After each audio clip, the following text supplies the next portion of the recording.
In the last lecture, we've seen how human beings can make cognitive errors. Usually we make these mistakes when we react emotionally, when we don't take the time to carefully analyze the situation, to systematically identify and characterize the set of available alternative decisions, and to reflect on what is best for us. Psychologists have a few phrases for this. Some call it fast thinking versus slow thinking. Fast thinking occurs when time is of the essence. You need to react to a stimulus. You're thinking fast when you duck after hearing a car backfire on a street corner. In contrast, consider the following riddle. You're given a bouquet of flowers. All but 2 of the flowers are of the daisy variety, and all but 2 of the flowers are of the rose variety, and finally all but 2 of the flowers are of the tulip variety. How many flowers are in the bouquet? At first, I'm sure you're doing some fast thinking. You wanted to categorize the riddle in some way. Do I need mathematical operations like add, subtract, multiply, and divide? Or will I need to list things out? Or is it just like a play on words? But soon, your fast thinking will give way to slow thinking. If you weren't watching this lecture, and by the way, don't stop the lecture, you would stop and deliberate on the various elements of the riddle. You would approach it methodically, not emotionally. Typically, if you have no systematic way of thinking about something, your fast thinking drives your decision. As we've discussed before, there are many stimulus for you to respond to in financial markets. And there is often a sense of urgency, as in, better act quick before word gets out of this great investment, or better act now before the bottom falls out. In this lecture, I want to go over a set of concepts and formulas from probability and statistics that I want you to think about whenever you think about investing. These concepts and formulas are the building blocks of slow, deliberative, purposeful thinking about investments. In particular, these concepts and formulas will allow us to quantify how the characteristics of individual securities affect the risk of portfolios that you can build. My primary goal for you is to have an intuitive understanding of what these mathematical constructs and formulas mean. Okay, so just to set the stage, let's say that you have $1 million to invest. There are many securities in which you could invest. The correct question is not which, but how much you should invest in each. That is, the question of what is the best portfolio of securities to buy with your $1 million. In order to be able to optimize over the set of possible portfolios, which we'll discuss how to do in subsequent lectures, we first need to be able to quantify certain characteristics of the behavior of asset returns as inputs into that process. So here we will characterize each individual asset according to 1, its expected return, 2, its return variance or volatility, and 3, the covariance or correlation of its return with the return on other assets. Note that I have said asset returns. That is, let's not limit ourselves to just stocks or bonds.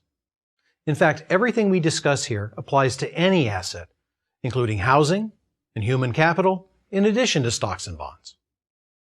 Throughout this series of lectures, I will typically refer to securities and security returns because we'll mostly be discussing things that are actively traded in financial markets. While you do trade your human capital in a market when you relocate from one job to another, you don't do that very frequently. So I will typically use the word security to represent a financial instrument that is being bought or sold. But you should realize that everything I say here also applies to things like human capital and housing. You should definitely keep your investments in such assets in mind when forming portfolios. Before we get to the probability and statistical concepts, we first need to define a few timing conventions. This will allow us to precisely define a security's return. Later we will discuss why you might want to hold a security for a shorter period of time, why you might want to hold another security for a longer interval. For now, let's just consider a situation in which you want to hold all securities for a fixed interval of time or period. We will let T denote time. That is, any arbitrary point in time might be generically labeled T. One period hence will be T plus 1. The length of a period may vary according to the specific investment issue being considered. For example, an investment in a college education could easily return over 60 to 80 years. If the investment is in a house, then the typical period for a mortgage might be something like 15 to 30 years. But now, with an increase in mobility, greater job turnover, maybe the period's more like 4 to 5 to 6 to 10 years. If you're thinking of a relatively long buy and hold strategy for a stock, that period might be 1 or 2 years or 3 years.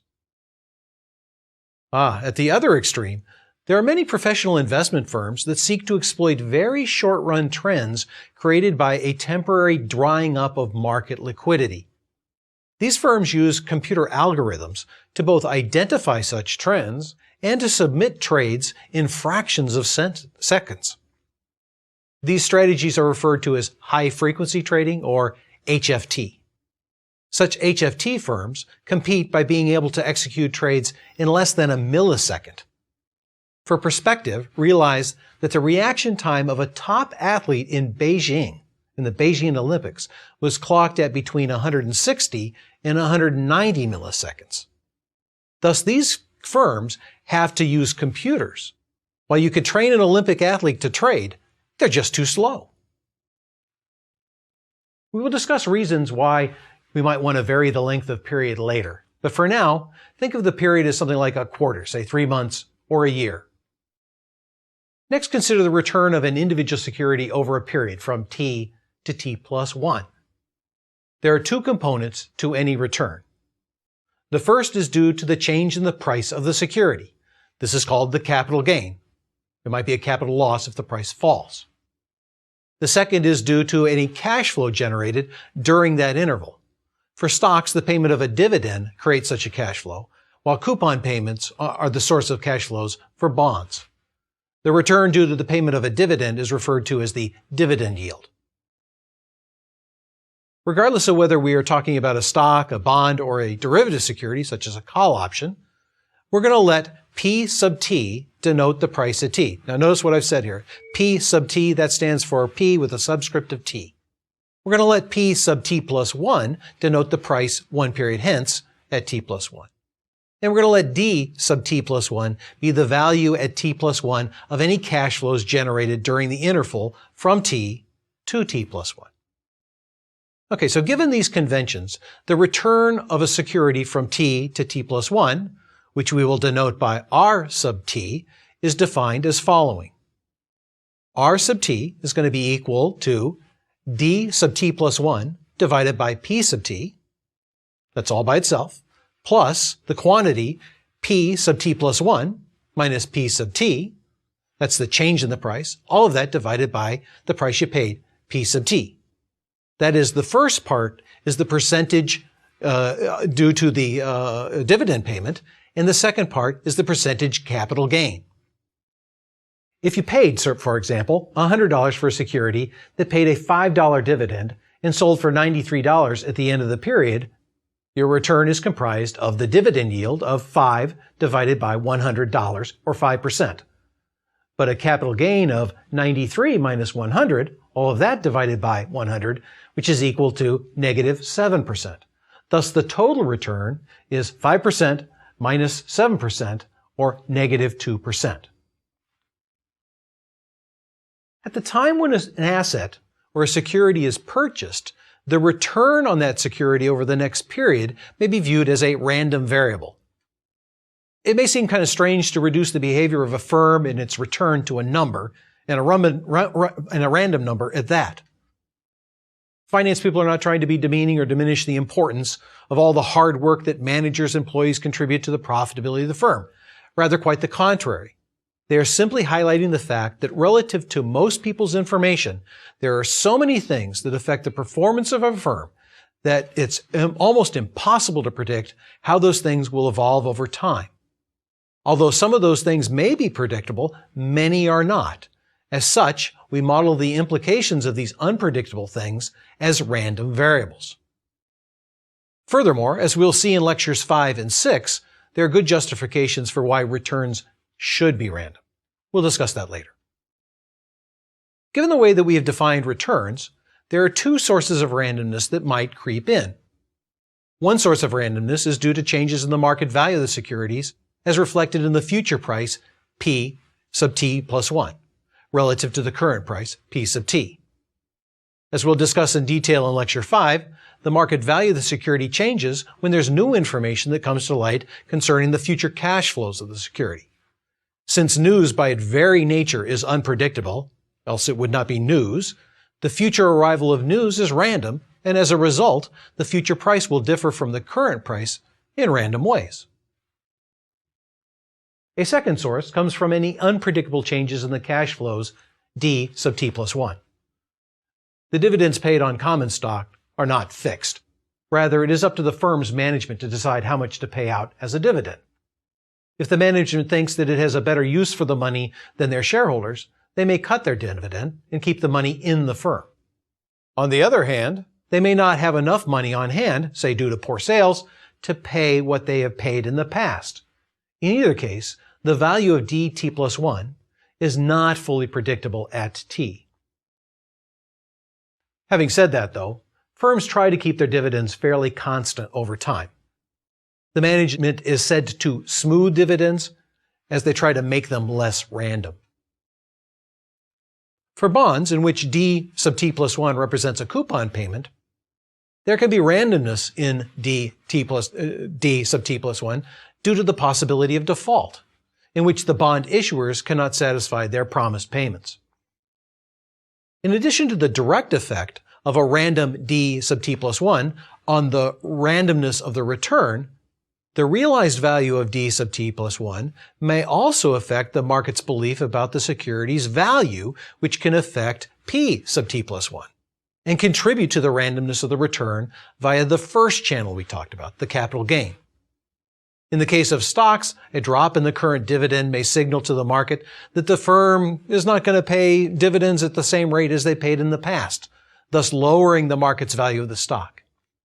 In the case of bonds, if a bond issuer fails to make a coupon payment, then the market will think it's highly likely that the issuer won't be able to make all of the subsequent payments, and the market value of the bond at Pt plus 1 will also fall. Now let's see that if returns are random, let's consider how we might want to quantify various aspects of their randomness. So, in other words, we need a structured way to think about something that seems unstructured. The way mathematicians and financial economists typically think about randomness is with the concept of a frequency distribution or a probability density function, sometimes referred to as a PDF. A frequency distribution specifies how frequently each of the possible values that could be realized would appear in a very large sample. Alternatively, the frequency distribution specifies how likely it is that a particular value will occur in one sampling. Similarly, a probability density function specifies how much probability or density is associated with each possible outcome. In some cases, the set of possible values are discrete. For example, the number of children a randomly chosen woman will give birth to in her lifetime. The possible values are 0, 1, 2, 3. I don't know what the upper limit is. In other cases, the set of possible values is continuous. That is, the variable can take on any number. For example, the length of time it takes to get from the airport to the teaching company headquarters. While our measurements are likely only to be taken to the second, and as a result, the measured time is discrete, actual time seems continuous. And even if it isn't, we probably might want to model it as such. Another example is the average number of children that a random sample of women will give birth to in their lifetime. That's different from the discrete case of a single woman, since the average for the sample might be something like 2.14, 2.67, something like that. In general, when certain quantities are random, there are a couple of measures used to characterize the randomness. The first is the expected value, which is often referred to as a measure of central tendency. The second is the variance, which captures the degree of dispersion of the possible values around its central tendency. These first two characterize the behavior of a single random variable, say the return on a single security. A third measure, The covariance, or the related correlation coefficient, measures how two random variables are related to one another. All right, so let's look at each in turn. Let's consider the expected return. A security's expected return is defined as the probability-weighted average of the possible values the return might end up being. Mathematically, the expected return is denoted by E of R, for expected return of the return, is equal to the probability that R is equal to R1 times R1, plus the probability that R is equal to R2 times R2, plus all the way up to the probability that R is equal to the last possible value, RK, times RK. Okay, so what's the first return? All right, so let the set of possible values of returns be ranked and numbered. That is, let R1 be the lowest possible return. Let R2 be the next lowest, all the way up to RK, which is the highest possible value. By the way, the ranking from lowest to highest is arbitrary and inconsequential for this discussion of expected value. If we consider every possible return, then there may be many millions of possibilities. Okay, so that's not practical. As an alternative, we often simplify things by putting things into buckets or ranges. In some cases, we simply assume that the values of the returns are continuous, i.e. not discrete or distinct separate values, and replace the summation above with a formula that has an integral. We integrate over all of the values. The expected return can be thought of as an average value that would occur if you were to sample the return many, many times, say 1,000,000 times. A simple average is simply the sum of all the values divided by the number of observations. The expected value formula, the probability associated with a particular return, represents how frequently that return will appear in large samples. As such, the formula for the expected value as a weighted average with probabilities for weights quantifies the simple average return one would get in repeated samplings. By the way, statisticians also refer to the expected value as the mean. Throughout the course, I will use mean, average, and expected value interchangeably. Next, let's consider the variance. The expected value does not tell you everything. Okay? For example, just because the average height of a male in the U.S. is, say, 5'9", that does not mean that if you were to randomly pick a male off the street, say, that his height would be 5'9". Similarly, even if the expected return on the security is 10%, the likelihood that you will get a return of exactly 10% over the next year is probably pretty small. How close you will get to the expected value depends upon the variance, which we define next. The variance is defined as the expected value of the squared deviations of that variable from its mean. There are many possible deviations from the mean, with some realized values above the mean and some below the mean. If we take those possible deviations and square them, the squares are all positive. And associated with each of the values from the set of the squared deviations, there's a probability. The variance is simply the expected value of the possible squared deviations. Thus, the variance is a measure of dispersion about the mean. All right, so we square the deviations in the variance because it gives us a directionless measure of distance from the mean. But in the variance, a deviation of 2 units when squared is 4 times bigger than a deviation of 1 when that's squared. Thus, bigger deviations tend to get amplified when calculating the variance. An alternative measure of dispersion might use like the absolute value of the deviation rather than the square of the deviation. In that measure, a 2-unit deviation, above or below, would simply be twice as big as a 1-unit deviation, again, above or below. Not 4 times as big when we get it squared in the variance measure. By the way, there is really no deep justification for using the square rather than using the absolute value, but the variance seems to be fairly standard and commonly used. Mathematically, the formula for the variance is as following. The variance of R is equal to the expectation of R minus its mean, or the expected value, all of that squared. So that's going to be equal to the probability that R equals R1 times R1 minus its mean squared, plus the probability that R equals R2 times R2 minus its mean squared, plus all the way up to the last value, Rk, the probability that that occurs, times Rk minus its, the mean, squared. This is just like the expected value, but instead of the probability of R equaling a particular value, multiplying that particular value, instead it multiplies the squared deviation of that particular value from the mean.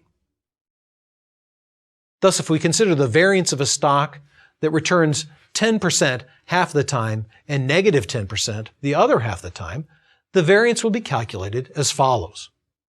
The mean return is going to be what? 0.5 times 10%. Plus 0.5 times negative 10%, that equals 0.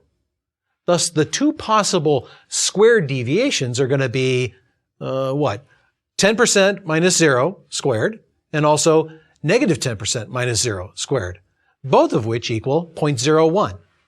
The variance as the expected squared deviation is thus 0.5 times 0.01 plus 0.5 times 0.01, so that equals 0.01. A measure that's related to the variance is called the standard deviation. The standard deviation is simply defined as the square root of the variance. The standard deviation of return is more intuitive since it is in percentages.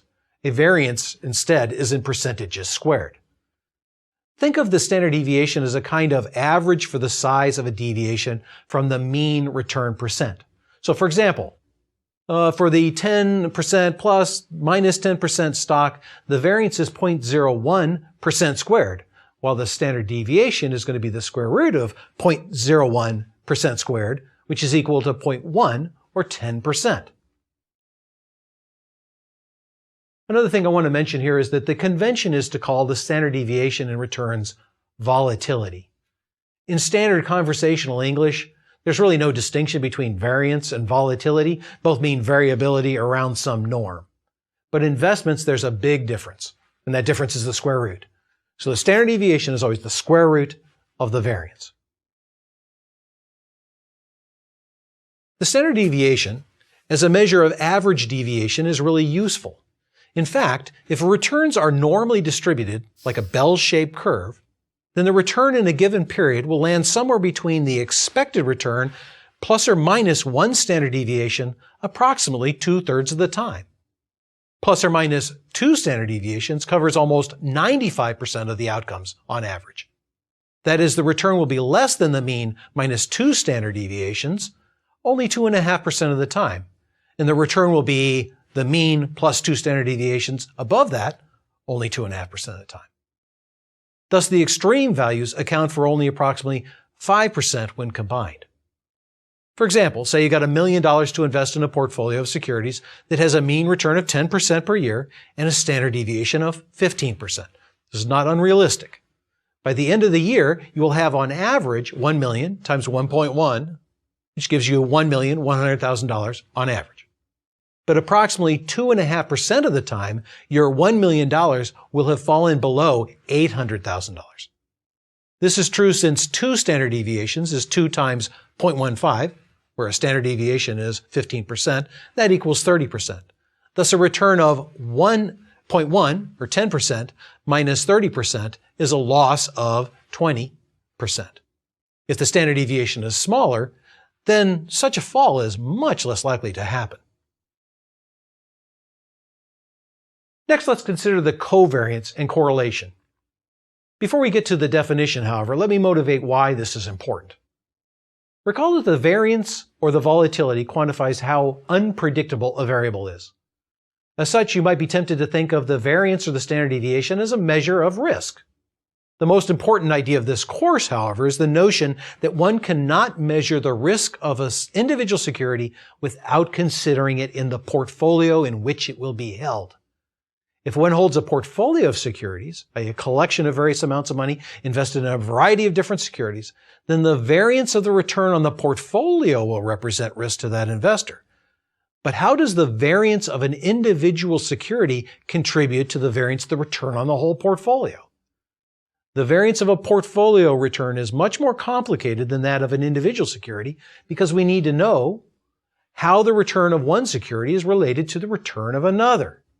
This is true because we need to know how the combined return of the securities deviate from the combined mean return for the portfolio. Mathematical statistics has a way to quantify the relationship between any two random variables. One concept is that of a joint distribution. The joint distribution between any two random variables, say returns, is a specification of the probabilities associated with each possible pair of values. For example, consider the following description of IBM and Ford. For simplicity, we'll assume that Ford can only take on two returns and that IBM can only take on two values. Clearly, this is a gross simplification. In reality, Ford and IBM can take on lots of values. But let's assume two values for the time being. Let the two values for Ford be negative 4.8% and positive 21%. And the two values for IBM be negative 2% and positive 12%. Thus, there are going to be four possible combinations of Ford and IBM return. For example, Ford at negative 0.048 or negative 4.8% and IBM at negative 0.02 or negative 2% is one of the possible four combinations. Let's say that the joint distribution is such that the probability of each possible pair is the same across all pairs at 0.25 or 25%. The joint distribution can be used to calculate both expected values as well as variances for each of the returns. In this case, we would use something called marginal probabilities. The marginal probability is the probability that you get if you just add up all the probabilities for one given value for one of the variables. It's called a marginal probability because it's what you would get if you were to add things up and put them in the margins. With the possible values of Ford running across the top of, say, a table and all of the values of IBM running down the side, in that example, what you'd have is you'd have the marginal probabilities for IBM along the side, and you'd have the marginal probabilities for Ford at the bottom. Okay, so in this case, if there's 25% for each of the four possible pairs, what that says is for any one of the values for Ford, we add those up, there's a 50% chance for Ford being negative 4.8%. There's a 50% chance that it will return the 21%. Now, being able to calculate means and variances for marginal probabilities is not why joint distributions are useful. The joint distribution tells you how likely two variables are going to move together, or whether they're going to move independently, or whether they're going to move in opposite directions. Mathematically, using the information contained in the joint distribution between any two random variables, the covariance is defined as follows. The covariance, say between the return on Ford and the return on IBM, is equal to the expectation of a product of deviations from the mean for each of the two. So it'll take the return on Ford minus its mean, but multiply that by the return on IBM minus its mean. That is, the covariance is the expected value of the possible paired deviations of each from their mean. What does this tell you intuitively? If, according to the joint distribution, there's a lot of probability associated with cases in which first, Ford is above its mean, and second, IBM is below its mean, and the first is below its mean, and the second is above its mean. If so, then the covariance will be negative. This is true since most of the values in this expectation are negative, since either a negative is being multiplied by a positive or a positive being multiplied by a negative. If instead most of the possibilities are associated with cases in which when the first is above its mean, the second is too, and when the first is below its mean, so is the second one, then the covariance will be positive. This is true since most of the values in the expected value are both positive at the same time. Given the joint distribution in which the probabilities are all paired up to be 0.25, the covariance is essentially zero. This makes sense since if IBM is below its mean, then the value of Ford will be equally likely to be above or below its mean. Now let's consider what happens if we move some probability around. Let's take 5% away from Ford at negative 0.048 and at IBM at negative 2% and give it to Ford at negative 0.48 and IBM at 12%. Similarly, let's take 5% away from Ford at 21% and IBM at 12% and give it to Ford at 21% but IBM at negative 2%. Such a reallocation does not affect the expected value since the marginal probabilities do not change. It does, however, change the variances, and it also changes the covariance. The covariance now becomes negative 0.00181. This makes sense that the covariance would be negative because we've reallocated probabilities so that now, whenever Ford is above its mean, it's also less likely that IBM will be above its mean. And whenever Ford is below its mean, it's less likely that IBM will also be below. Now, this number is difficult to interpret, as it is a percent deviation times a percent deviation. A more intuitively informative value is the correlation coefficient, which scales the covariance for the size of the variance of each. Specifically, the correlation coefficient, which is often denoted with a rho, is equal to the covariance between any two values divided by the standard deviation of one times the standard deviation of the other.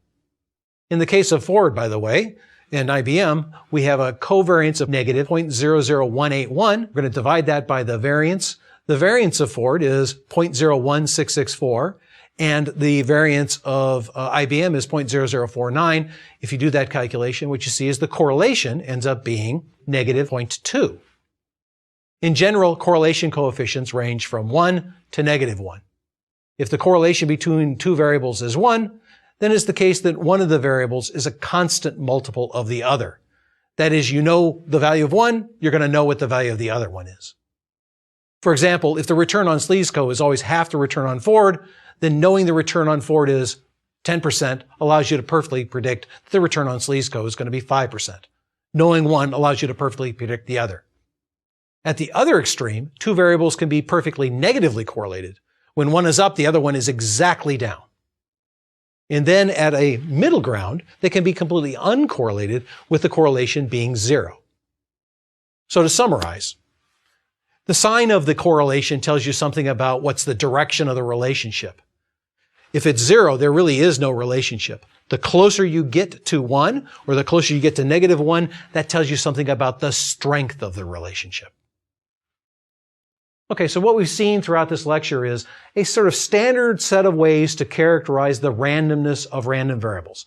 We will use these techniques, we'll use these measures in order to get at how to combine securities together to affect the risk of the overall portfolio.